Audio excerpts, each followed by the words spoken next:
Hey, you guys, thanks for joining us for another inside look with the cast and crew and the backup crew of Studio 220 Films movie, The First Step. Today, I have a very special guest with us via Zoom because he's so fabulous and important. He's coming from across the US. His name is Joseph Caudill, and he is the composer of the entire score of this movie. So, Joseph, thank you so much for joining me.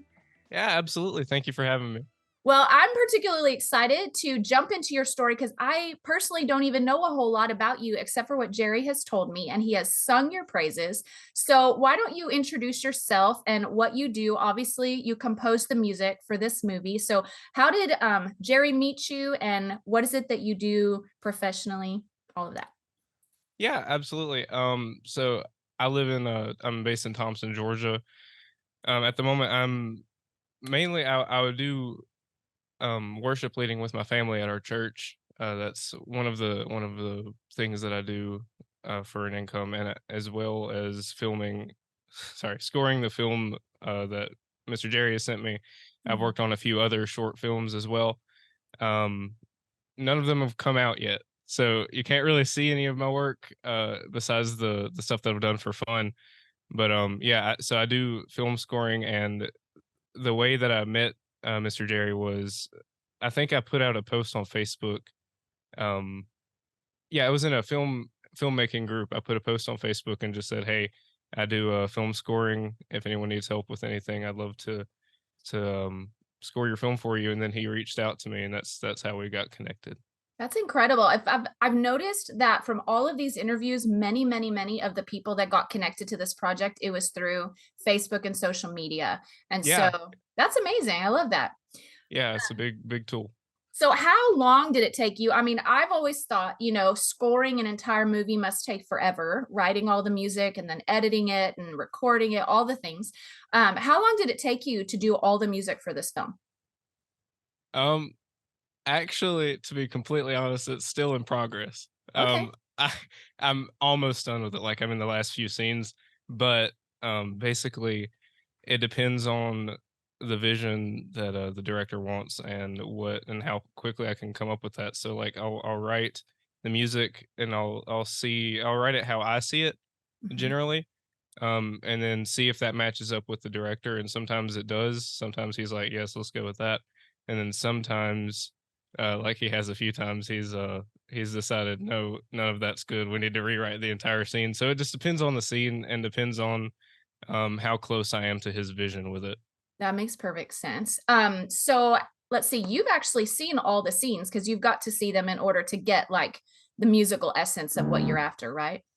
Yeah, yeah, I've seen every scene up until um the very, I think, last two. I haven't completely watched it through. I've kind of glimpsed at it to see where I was headed musically with it, but I haven't like thoroughly watched the entire thing. But I have seen probably 90% of it at this point. Well, I'm a little jealous because I've only seen the scenes that I was in. So I'm Oh excited to yeah, see the whole thing. So Lau, tell us a little bit about your background. How did you get into this? How long? Well, first of all, how old are you? I am 18 years old. I Okay, turned 18 this February. that's crazy. Okay, for one, you don't look 18, but for two, that's amazing that you've already scored Wait. multiple. Do I look younger or older than 18? You look older. See, okay, that's what I was telling Mr. Jerry. Anyways, because he was talking to me about the same thing. Oh, that's funny. So how long have you been doing music? Are you in college for it? Like, are you going to school for it? How'd you get into it? Yeah, so I just graduated high school, and this August I'll be attending Dark Horse Institute in Nashville and I'm going to be taking all three of their courses for music business, um, songwriting, and audio engineering. So to kind of help hone in on the musical craft as well as the business side of it. And I've been doing it for fun for at least 5 years. So how it started was my older brother, we had an iPad that we kind of shared amongst the family, and he found an app called GarageBand. Mhm. It's a pretty popular app on iPad for musical people, but um he just started playing with it, and Oh, he like recorded his own stuff with it, and I thought that was so cool that like you could record your own sound, and like you could use the virtual instruments inside of the software and make your own music. And I really enjoy like remaking film scores because I've always been fascinated with film and the music behind it and how they use it to help drive the point across and everything. It's Mhm. always been a fascination of mine. So I jumped into that, started remaking stuff, getting really good at it, and then with that software, with what I had, it sounds terrible now that I look back at it, but at the time I was like, this is like cinema quality. But then eventually I just upgraded and I started working to perfect. I'm still working to perfect what I do now with it. Um, but I've been able to come a long way since I just started with a little iPad. That's incredible. And with technology today, it's amazing what we can do with the computer as far as creating music. Absolutely. Yeah, it's crazy. Like I didn't even realize none of the sounds that you'll hear in this film were recorded from me playing with an instrument. It's all virtual sounds, which is a really Wow. common thing in film music nowadays. But with the huge like blockbuster films, normally they'll have somebody write it, like Mhm, I'm doing, and then they'll take it to an actual studio and let a real orchestra play what the composer's written. mhm. But when you're on a budget, you gotta work with what you got. Yeah, true But it story. sounds pretty real, especially for it being not real, I guess. That's incredible. So, okay, so tell me, what was your favorite? Now, obviously, we can't give any spoilers, so Mhm. you don't want to give away too much about the scenes. But what was your favorite scene to compose for? Oh, my favorite scene. Um, I mean, it's all been a blast, but I think there was a specific scene that I loved writing the music for because it's actually I've been using a theme that I didn't write. It was written by Joe, who is part of she plays Allison, Allison. yeah, Hmm. Allison. She plays Allison in the movie, and she wrote a beautiful little melody, and I've been kind of playing off of that in some of the film. And so there's a particular scene where he flashes back to just a time where he had with his wife, and I kind of took that melody and played it, and then kind of made it come into like a big orchestra piece, and it just sounded really beautiful, and I loved being able to write that scene. Oh, I'm so excited. I know Josemary. I've known her for years and years, and I Yeah, love seeing her musical talents getting to, have a moment in this movie and even be almost like, from how you guys describe it, almost sounds like her melody is could be considered like the theme song of the yeah, movie. Is that true? absolutely, yeah, it is. That's Yeah, it's kind amazing. of their little theme, the main character and his wife. Yeah, and then you, of course, were able to just add body to it, right? With all of the Right. composing stuff. Okay, so what would you say was like, because I know that writers will get into this writer's block. They all talk about it like if you're just having a day when your creativity is low or you're maybe just tired or whatever is going on, you can hit writer's block for a number of reasons. Do you experience that musically as well?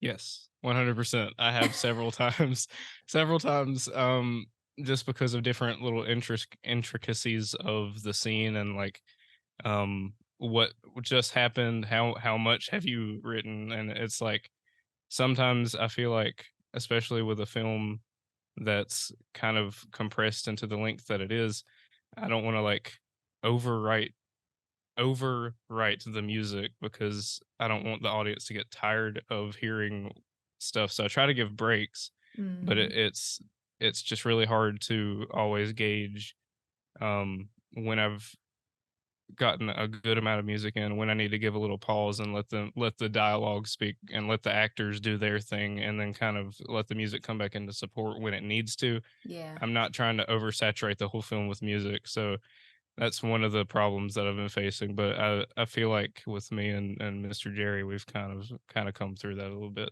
That's cool. That's really cool. Well, I can imagine this is a great learning experience for you as well, as I think I have a idea that you are probably more talented than you give yourself credit for. Just from how everybody has talked about you. And of course, we are always our own worst critics, especially as creatives. We never quite Yeah, feel like it's ready, and right. so I'm excited to see how this thing's coming together. So was there one of the scenes in the movie where you hit a writer's block or had a really hard time getting in your groove, getting in your headspace? Yeah, so there was one scene in particular, this was before I had the whole movie. Like I have the whole film right now, the whole master edit of it. But before I had that, Mr. Jerry sent me a film, one of the scenes, and it's like a really like dramatic scene, Mhm. and really all that's going on is visuals and music. Like there's no talking, there's really almost zero sound effects. So the music really had to help carry Mhm. the whole scene. Um, and without seeing before and after context, it was a little bit challenging with it because I wrote what I saw. Um, and then Mr. Jerry basically was like, "Yeah, this isn't going to work at all. You need to rewrite the entire thing." Oh So that no. was yeah, it was, and so it was kind of hard because I was like obviously I'm not mad at him because like it's like it's his baby. This film is his baby, and this Uh-huh. and he didn't see what I saw. Um, but I went and I rewrote it based on the edits and the notes that he gave, and I feel like he really liked the end result. But Good. during the rewriting process, the entire time I was thinking, I was like, "Oh my gosh, I'm about to rewrite it, spend this time again, and then have to rewrite it again, and I'm going to be behind schedule." And it's just a lot of Oh. mental things that kind of go on, um, when you're writing that kind of scene with no before and after context. Yeah, absolutely. So another question I have for you, I had taught a mastermind class for a friend of mine who teaches people how to become writers. And I Hmm. went in and I talked to them about, planning and organizing and scheduling and getting organized and whatever. And in my research, I saw that a lot of writers have like their techniques for how to get in the right headspace, how to get in the creative zone, how to, prepare themselves to let all the creativity flow. Do you have like techniques or hacks that you have found that kind of help you get into your zone? No, not yet. I'm still Not figuring it yet. out. Yeah, I'm still figuring that part out because I mean, I'll sit down. Really, what helps me the most create creatively is I'll just sit down and I'll load up a piano sound because I play piano. That's my instrument. Mm, So I'll just start experimenting with chords, and then I'll find a chord that sounds like like a chord progression that sounds good to me. mhm. Then that kind of gives me ideas of, oh, I want this instrument to play this part because I think that would sound really pretty, and this instrument will complement it. So it's really just I sit down at the piano and then start kind of playing. I guess that would be my inspiration, would be the piano. Well, that makes sense. For an athlete, they might consider that stretching and warming up. Yeah, yeah, you could say that. Yeah, okay, well, that makes sense. So what would you say are your professional aspirations? Like, this is obviously the beginning of your music career for composing, Yes. and like, if you were to just dream out loud, where do you hope that this journey takes you? Hmm. I want to I want to write his film score in Skywalker Sound one day. the recording studio that Lucasfilm uses for all the Star Wars films, because I'm a huge Star Wars fan. Oh, okay. John Williams, he's one of my biggest inspirations. Him and Mhm. Hans Zimmer both. Those are my two biggest ones. Okay. So I want to write a film score in Skywalker Sound, and I want to have lunch with Hans Zimmer one day. Those are my two Okay. biggest ones. Okay, well, now you said it out loud, so we'll let the Yeah, Holy Spirit come along and add some fuel to absolutely. that fire, okay? So what you're saying is when we post this interview, we need to tag them in it, right? So they For can see. sure. Okay, that's Absolutely, do that, please. that's good to know. Okay, so what would you say as far as this would be my last question, as far as this project is concerned, what do you hope for? What do you hope is accomplished with this movie, and what role do you hope that your music plays in it? It has a really good story, or it has, like, a really good, like, moral of the story is what I meant to say. Uh-huh. Story too, but also it has a good, moral and a great message, especially for people who have experienced loss and Mm. that kind of thing, and I really want the Lord to be able to work in people's hearts with it, um, be able to comfort people with it, and I hope that my music can just really help drive the narrative through, and uh and let it be able to soften people's hearts to the message of the film. That's awesome. Well, and music does a lot to prepare hearts. And you know that probably as a Yes, worship leader, it absolutely. prepares people's hearts to hear the word. And so, well, thank you, Joseph, for coming on here and sharing about your life and your vision and your heart and the role that you played in this movie. Yeah. It's maybe behind the scenes, but Hmm. everyone's impacted by the music through the entire film. And so I'm excited to see what you put together and how it all came together. So thank you for coming on with me. Absolutely. I'm excited to finish it. Thank you for having me. Hey, you're welcome. You guys make sure that you are following Studio 220 Films. Go to their website and you can find all the links and resources that you need over there to connect with them on social media. Make sure you get on the email list because, of course, this is the first step when it comes to Studio 220 Films projects in the future. And we would love to have you potentially be a part of any future project. And again, if you would like to support this, if you would like to support Studio 220 Films or even the First Step movie, you can do that through PayPal. All of it is on the website. So go run, don't walk over to the website to connect with us. And otherwise, we will see you guys at the next Inside Look.